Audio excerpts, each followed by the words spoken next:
عریف برگزار نشد و این ورزشگر نجمیدینوف محمد شریف اکنون ببینیم اگر قبول شده باشد او بر رقابت خواهد کرد. بله، کیمانوی محمد شریف با طلب و جوابگو هست. همین ترتیب او رقابت خواهد کرد.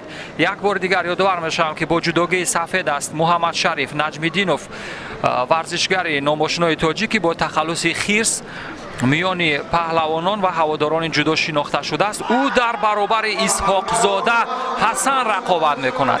اسحاق زاده حسن از دسته خطلان یک است و نجمیدینوف محمد شریف از دسته دوشنبه و ما هنرنمای این پهلوانان را به نکی یاد داریم. در جام پرزیدنت جمهوری تاجیکستان اوید به جودو در ولایت سوخت در دو مرحله حسن اسحاق زاده اشتراک کرده بود و یک مرتبه مدال برنجی به دست آورده بود و در مرتبه دوم موقع پنجم را اشغال کرد. این چهره که روی تصویر نزدیک میبینیم تجربه اشتراک یا رقابت با پهلوانان یا جودوکاران سطحی بین المللی را دارد. از آن جمله این چهره نیز محمد شریف نجمیدینوف هم در مرحله های گراند سلام، گراند پری اشتراک کرده است ولی در رقابت های سطح جهانی دستاورد ندارد، ولی در میدان رقابت های داخلی جمهوری شایسته هنرنمایی کرده است و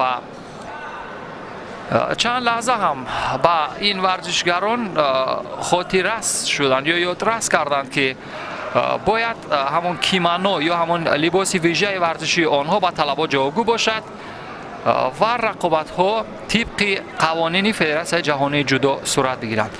و امروز که با سالن برگزاری مسابقات مجمع ورزشی قصر تنیس و ورزشی آبی شهر دوشنبه وارد می شدیم، واقعا بوی گراند پری یا بوی همون فصل های جودو جهانی به مشام می رسید. امروز یک سطح بسیار خوبی برگزاری مسابقات را مشاهده میکنیم.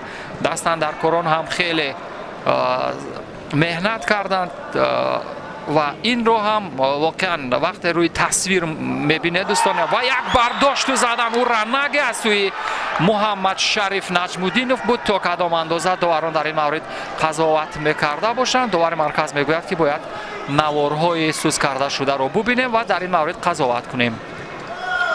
اما چیزی نیست رقابت ادامه مییابد.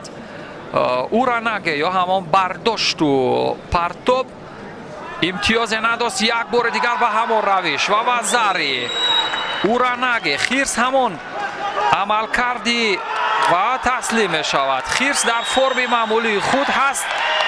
حالت ورزشیش بسیار به مورد است. محمد شریف نجمیدینوف که با تخلص خیرس هست امروز واقعا با همون چنگال یا شیوه قپیدن یا در افتادن به حریف رو به سان همان تخلص خودش اجرا کرد. دو مرتبه اورنگ اجرا کرد، یک باری آن با امتیاز وزری مطابق هفتید موافق شد و یک بار دیگر در بخش کار در زمین بعد از آن همین پرتاب ببینید برداشت و زدن یک وزری و بعد از آن در بخش کار در زمین هم کار کرد. ببینید موقعیت بسیار خوب داشت و شیم وزر را استفاده کرد. بعد از آنه که این اورنگ استفاده شد ببینید که فوراً با شیم وزر گذاشت حالت بوغی کردن یا نفس گیر کردن حریف و به همین ترتیب قبل از انجام وقت اساسی محمد شریف نجمیدینوف در دور دوم رقابت ها